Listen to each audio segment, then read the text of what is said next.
शास्त्र कहता है नहीं थी के ना पी जानम।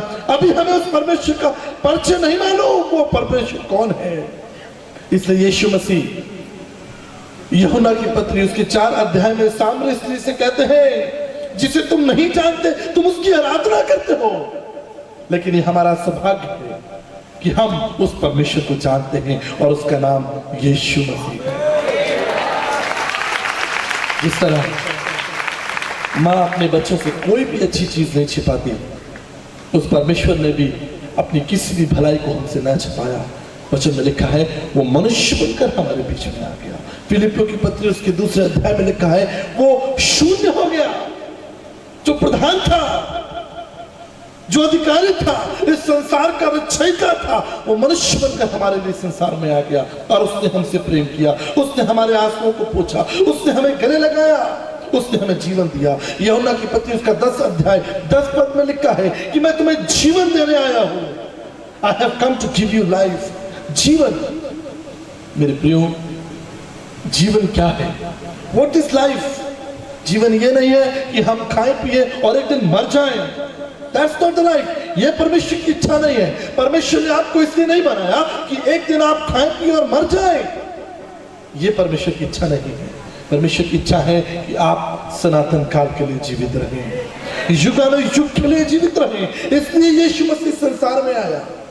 यीशु मसीह आपको ईसाई बनाने नहीं आया, यीशु मसीह आपको धर्म देने नहीं आया, यीशु मसीह आपको जीवन देने के लिए आया है, क्योंकि वो जीवन का आरंभ है, जीवन का स्रोत है,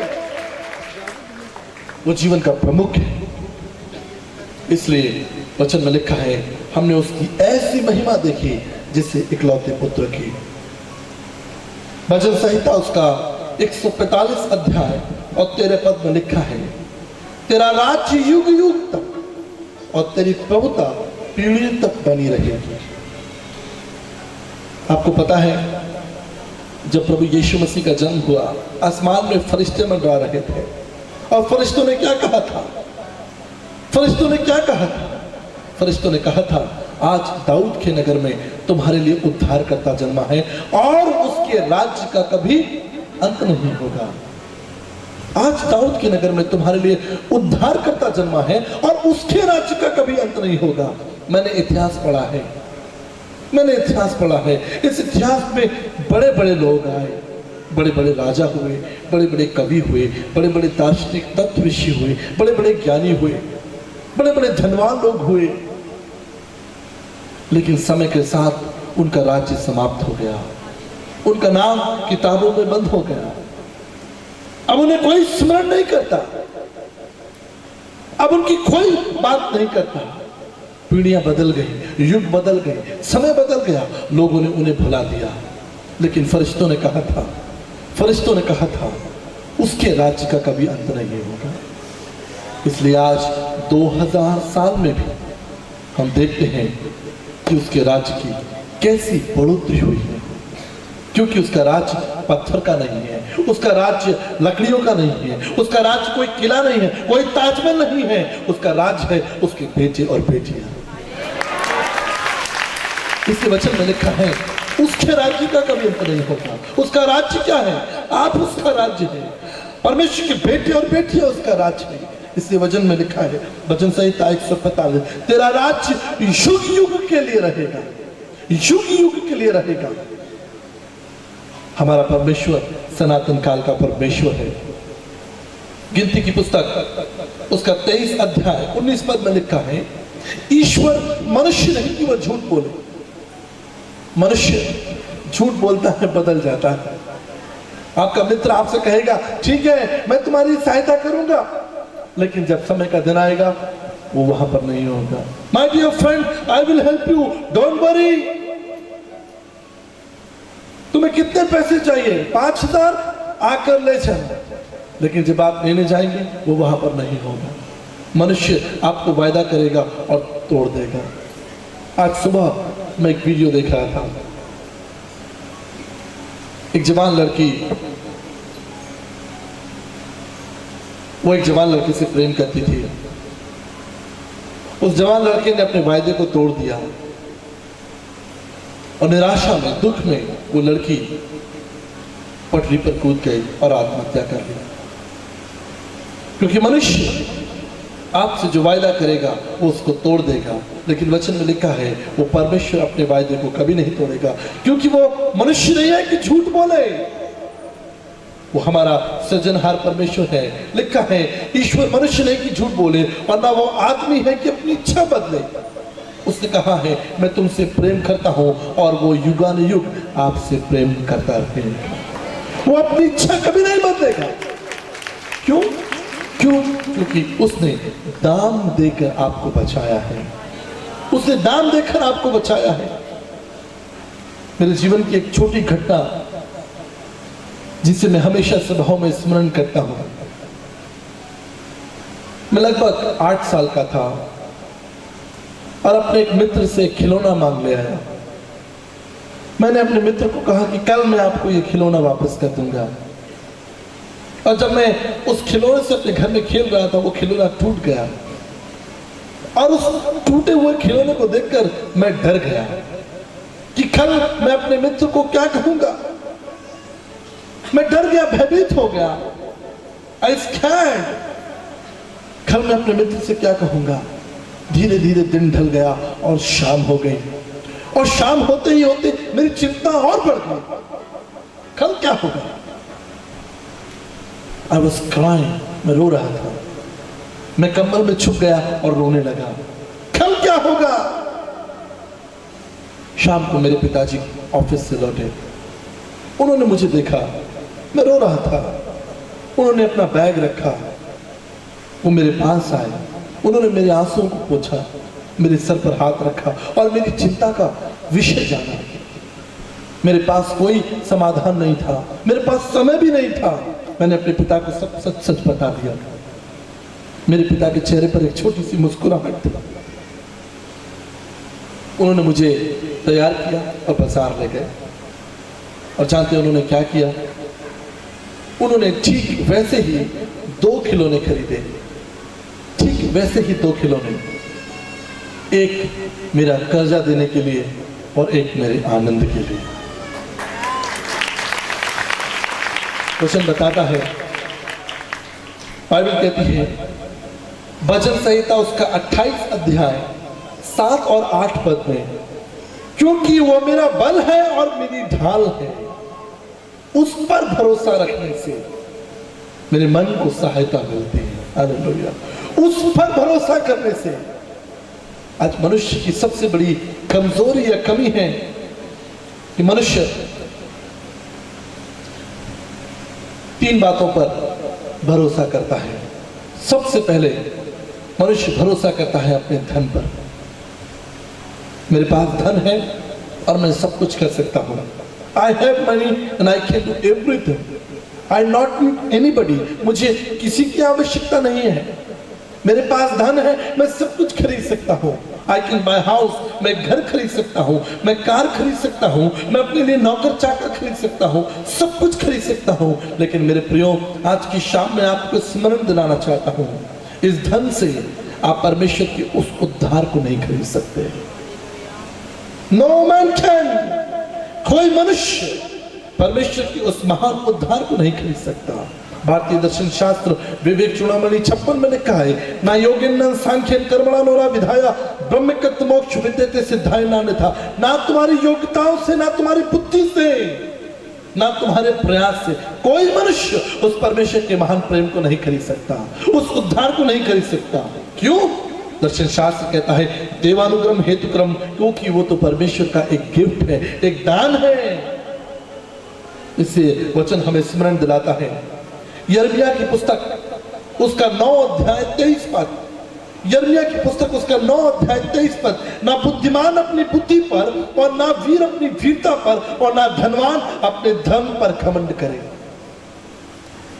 जानते हैं क्यों? क्योंकि जो कुछ इस संसार ने आपको दिया है, संसार आपसे वापस ले लेगा। हम धन की बात करते हैं, ये धन हमसे वापस ले लिया जाएगा। हम स्वास्थ्य की बात करते हैं, ये स्वास्थ्य हमारा साथ छोड़ देगा। हमारे मित्र हमारा साथ छोड़ देंगे, हमारे पड़ोसी हमारा साथ छोड़ देंगे। कई बार मैं ऐसे परिवारों को जानता हूं जहां पति ने पत्नी का साथ छोड़ दिया, पत्नी ने पति का साथ छोड़ दिया। हम वायदा करते हैं और तोड़ देते हैं। मैं एक बहन को जानता हूं, पिछले 1 साल से वो बहुत निराश है।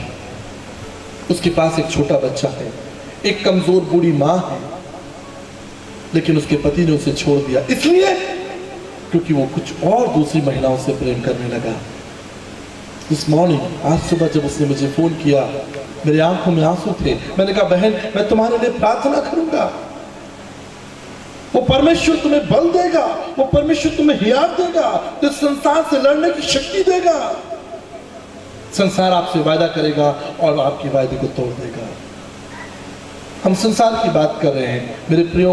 हमारा स्वास्थ्य, हमारा बल, हम घमंड करते अपनी वीरता पर, हम आप घमंड करते अपनी वीरता पर। यस आई कैन डू, मैं बलवान हूं, मैं सशक्त हूं, मैं जवान हूं, मैं कर सकता हूं। पवित्र शास्त्र बाइबल हमें स्मरण दिलाती है कि वीर अपनी वीरता पर घमंड ना करे और ना धनवान अपने धन पर घमंड करे। शोभा तो झूठी है, ये सुंदरता, ये बल, सब कुछ समाप्त हो जाएगा।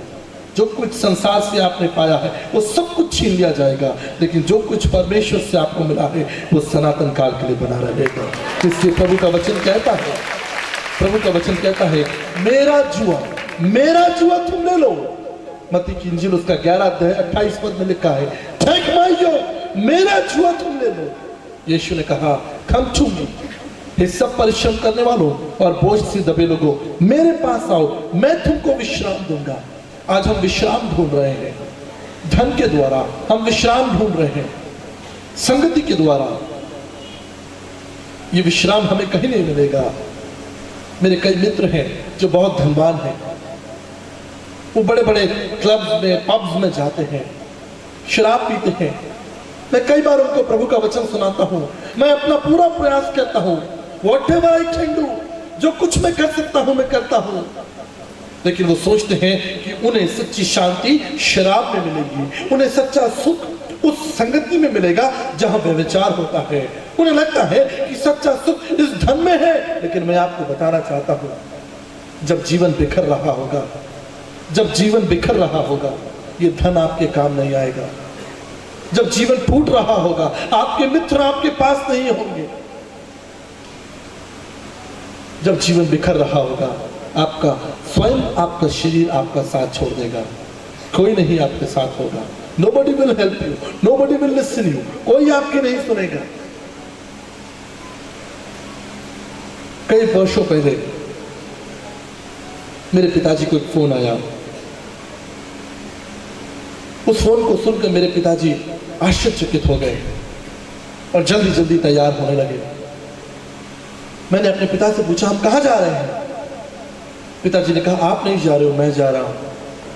मैंने कहा, मैं भी आपके साथ आना चाहता हूं, और मैं अपने पिताजी के साथ चलने लगा। हम रेलवे स्टेशन पहुंचे। रेलवे स्टेशन के जहां पर लोग पानी पीते हैं उसके पास में एक डेड बॉडी रखी थी, जिसे सफेद कपड़ों से, चादर से बांध कर रख दिया गया था।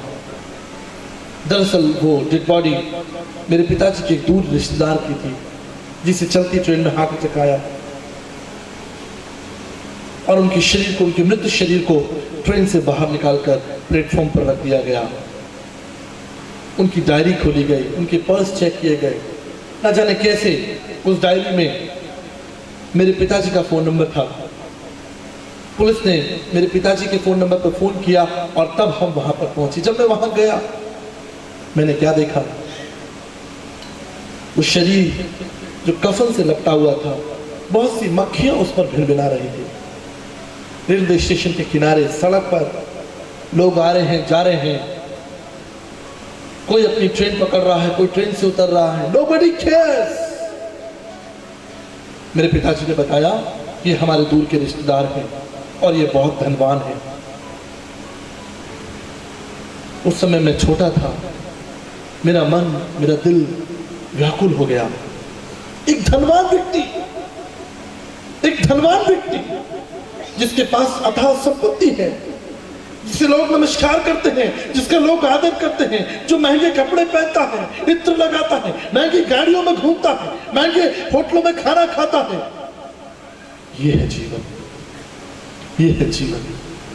मेरे प्रियो, इससे वचन हमें स्मरण दिलाता है कि शोभा झूठी है, हमारा बल झूठा है, हमारा ज्ञान झूठा है। इसलिए नीति वचन उसका 30 अध्याय और 5 पद में लिखा है, तू संपूर्ण हृदय से यहोवा पर भरोसा रखना, अपनी समझ का सहारा ना लेना। मेरे प्रियो, क्यों वचन हमें स्मरण दिलाता है? इसलिए क्योंकि एक दिन हमें इस संसार से जाना है। एक दिन, वन डे, हम कहां होंगे? हम कहां होंगे? यीशु मसीह ने कहा, जहां मैं जाता हूं तुम्हारे लिए भवन तैयार करने, ताकि तुम्हें आकर ले जाऊं, ताकि तुम भी वहां रहो। हालेलुया। उसने हमसे कैसा प्रेम किया? यह आशा इस संसार में बहुत से लोगों को नहीं है। बहुत से लोगों को यह आशा नहीं है कि मरने के बाद वो कहां होंगे। मेरे प्रियो, आज की शाम में आपको एक महत्वपूर्ण बात बताना चाहता हूं। मृत्यु निश्चित है, लेकिन सत्य नहीं है। मृत्यु निश्चित है, लेकिन सत्य नहीं है, क्योंकि यीशु मसीह ने कहा है, सत्य में उसने कहा है, जो मुझ में मर जाएगा, क्या होगा? क्या होगा? प्रभु का वचन कहता है, मेरा शब्द, प्रधान तुरई का शब्द इस पृथ्वी से टकराएगा और कब्रें खुल जाएगी और हम खड़े हो जाएंगे और सनातन काल के लिए उस युगानुग उस राज्य में प्रवेश कर जाएंगे। यह है परमेश्वर का प्रेम, जिसने हमें छोड़ा नहीं, जिसने हमें त्यागा नहीं। परमेश्वर का प्रेम यही नहीं है कि बस वो क्रूस पर थोड़े देर के लिए हमारे लिए मर गया, वो हमें इस संसार में आया, उसने हमसे बातें की और मर गया। उसने वचन में कहा, देखो मैं मर गया हूं, लेकिन अब युगानुयुग जीवित, अब युगानुयुग जीवित।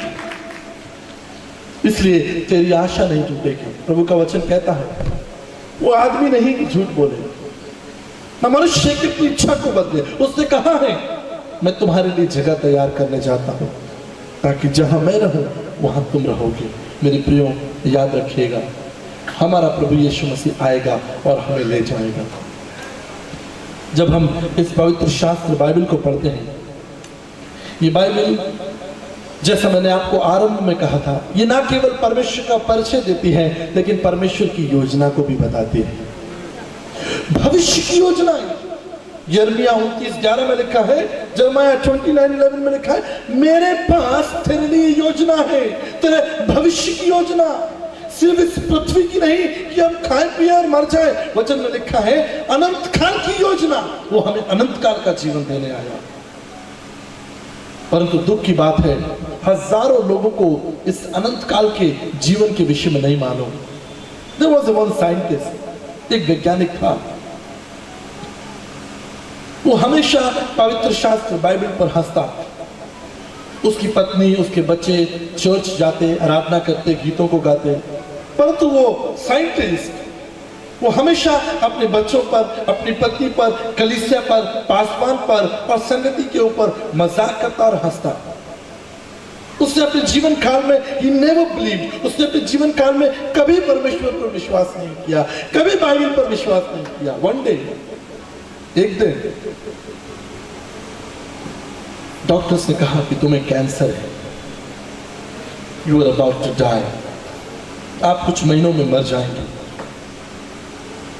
वो भयभीत हो गया, मृत्यु के भय ने उसे घेर लिया। मनुष्य चाहे कितना बलवान क्यों ना हो, कितना बुद्धिमान क्यों ना हो, मृत्यु का भय हमें घेर लेता है, मृत्यु का भय हमें घेर लेता है। मृत्यु के भय ने उसे घेर लिया। उसे लगने लगा कि शायद आज का दिन मेरे लिए आखिरी दिन है। अरे डॉक्टर्स ने तो मुझे 6 महीने दिए हैं, लेकिन मेरा मन नहीं लगता। उसने अपने ऑफिस जाना बंद कर दिया, उसने अच्छा खाना बंद कर दिया, महंगे कपड़े पहनना बंद कर दिए। वो निराश, दुखी और अकेला हो गया। उसने अपना कमरा बंद कर लिया और अपने कमरे में हमेशा भयभीत और डरा डरा रहता। उसके बच्चे, उसकी पत्नी उसकी दशा को देखते और बहुत मन में टूटते। एक दिन उसका एक छोटा बच्चा अपने पिता के पास में आया। उसने अपने पिता से कहा, पिताजी आप क्यों भयभीत हैं, आप क्यों डरे हुए हैं? 5 साल के बच्चे ने पूछा, पिताजी आप क्यों डर रहे हैं? उसकी आंखों में आंसू आ गए। उसने कहा कि मैं मरने वाला हूं, I am about to die. मेरे बेटे, मैं कुछ दिनों में मर जाऊंगा, फिर मैं तुझे नहीं देख पाऊंगा, मुझे नहीं मालूम।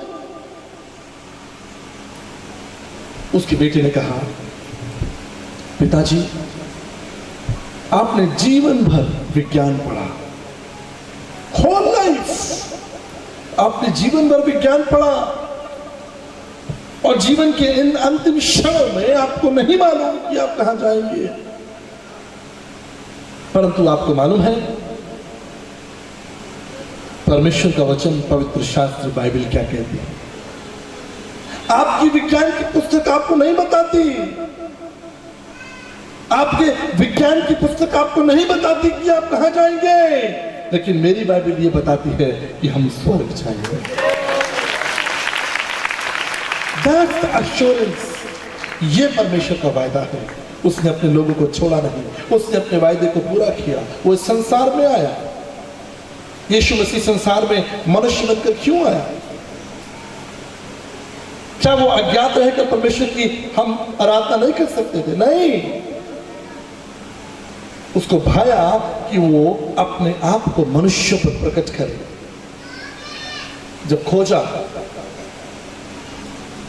खोजा आराधनालय से लौट रहा था, बाइबल बताती है कि वो यशायाह नबी की पुस्तक उसका 53 अध्याय पढ़कर जा रहा था।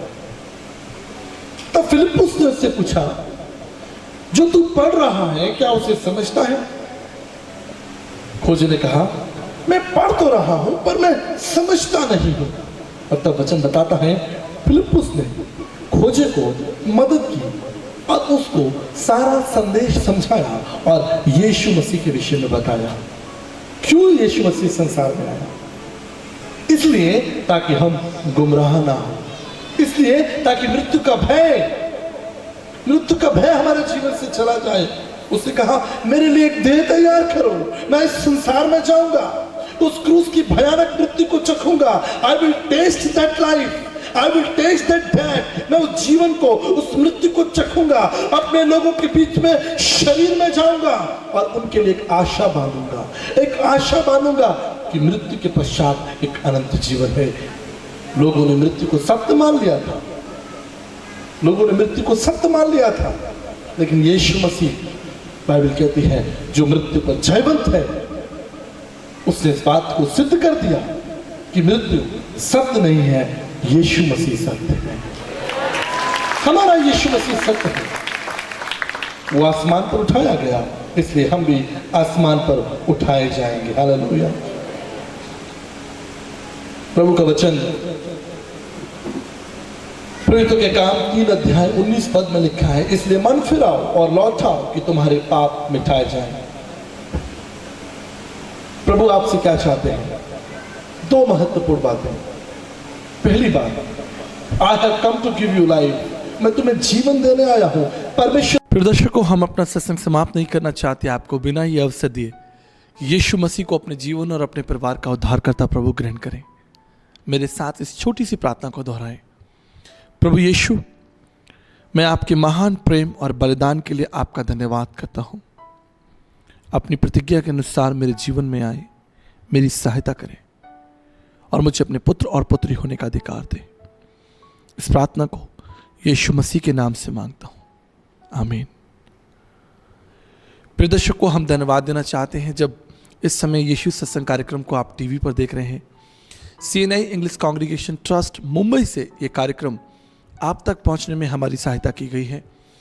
हम इस चर्च को, कलीसिया को, आदरणीय रेवरेंड कीथ पास्कन को, ब्रदर जॉर्ज जॉन को यीशु मसीह के नाम से ब्लेस करते हैं। साथ ही पूरी कलीसिया को ब्लेस करते हैं। इस कलीसिया के एक सदस्य को ब्लेस करते हैं जिनकी अगुवाई में परमेश्वर के भले काम हमेशा होते रहें। हम प्रार्थना करते हैं अपने देश के लिए। एक और जहां हम उन्नति कर रहे हैं, हम उत्थान देख रहे हैं, सुंदर परिवर्तन देख रहे हैं, लेकिन दूसरी ओर हम निराशा, दुख और पीड़ाएं भी देख रहे हैं। एक और हमारा देश शराब में डूबा जा रहा है, निराश बेरोजगारी, भुखमरी, गरीबी और दुख दर्द बढ़ते चले जा रहे हैं। लेकिन ये हमारी प्रार्थना, हमारा विश्वास है कि अगर हम परमेश्वर से मांगे, उसका वचन कहता है तो मांगो तुम्हें दिया जाएगा। हम अपने देश के लिए आशीषें मांगते हैं, भलाइयाँ मांगते हैं, और तमाम उन लोगों के लिए जिन्होंने अपने जीवन का उद्देश्य खो दिया है, जो लोग बुरी बातों में फंस चुके हैं, दुष्टता में फंस चुके हैं, उनके लिए हम प्रार्थना करते हैं। आइए हम मिलकर इस बोझ को प्रभु के चरणों में रखें। महान पिता परमेश्वर, मैं आपका धन्यवाद करता हूँ CNI इंग्लिश कांग्रीगेशन ट्रस्ट के लिए पिता, आदरणीय रेवरेंड कीथ पास्किन के लिए, ब्रदर जॉर्ज जॉन के लिए पिता। इनकी अगुवाई में ये चर्च उन्नति करे, आप में बढ़े पिता, और आपके भले कामों को हमेशा करते रहें। चर्च के एक एक कलीसिया के एक सदस्य के साथ हो, उनके परिवारों के साथ हो, जवान बच्चों के साथ हो प्रभु जी, और इस कलीसिया पर हमेशा आपका अनुग्रह बना रहे। पास्टर कीथ पास्किन को आपके चरणों में लेकर आते हैं। हम प्रार्थना करते हैं पिता परमेश्वर, हमारे देश पर आपका अनुग्रह होता रहे। तमाम लोग जो बेरोजगार हैं, निराश हैं, दुखी हैं, बीमार हैं, कमज़ोर हैं पिता, वो सब कोई आपके निकट लिए जाएं पिता परमेश्वर, और आपका अनुग्रह उनके लिए काफ़ी, यही हमारी प्रार्थना है। आप हमारे देश को छुएं, ब्लेस करें, हील करें पिता, इस बुराई से, इस अंधकार से निकाल कर आप प्रभु जी हमारे देश को सच्चाई और प्रेम में बढ़ाएं पिता परमेश्वर। हमारी सहायता करें, हमारी अगुवाई करें पिता, हमारे देश पर आपकी आशीष और अनुग्रह हो। इस प्रार्थना को यीशु मसीह के नाम से मांगते हैं, आमीन।